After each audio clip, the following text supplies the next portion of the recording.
I'm going to tell you about Ilya Rozanov on Tough Guy, which is book 3 of the Game Changer series. But just for the record, I really hope that they at least do a single episode story of Tough Guy like they did with Scott and Kip last season for this coming season.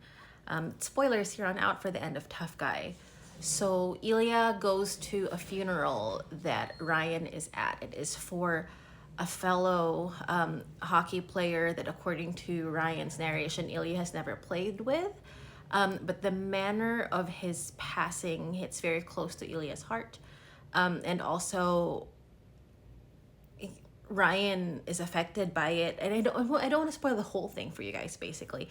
But so they show up there and they start talking about how important it is to focus on mental health, especially in the environment that they're in, where it's very like manly, burly, keep everything inside and all these things. And Ilya has a very, you know how he is, at least based on the show.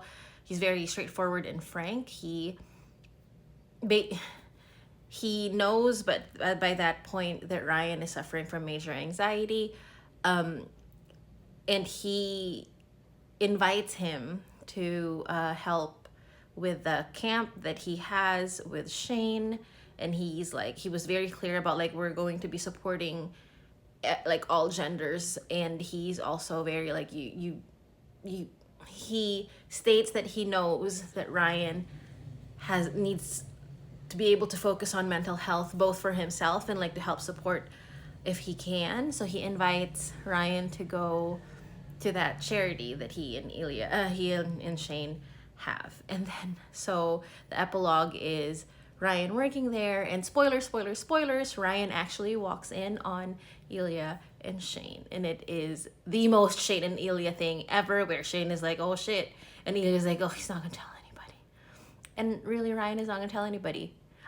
By the end of the book, he doesn't even tell Fabian. And he's a stronger man than I, because I'd have been like, okay, you are my partner. Not gonna, we can't tell anybody this, but guess what I just walked in on?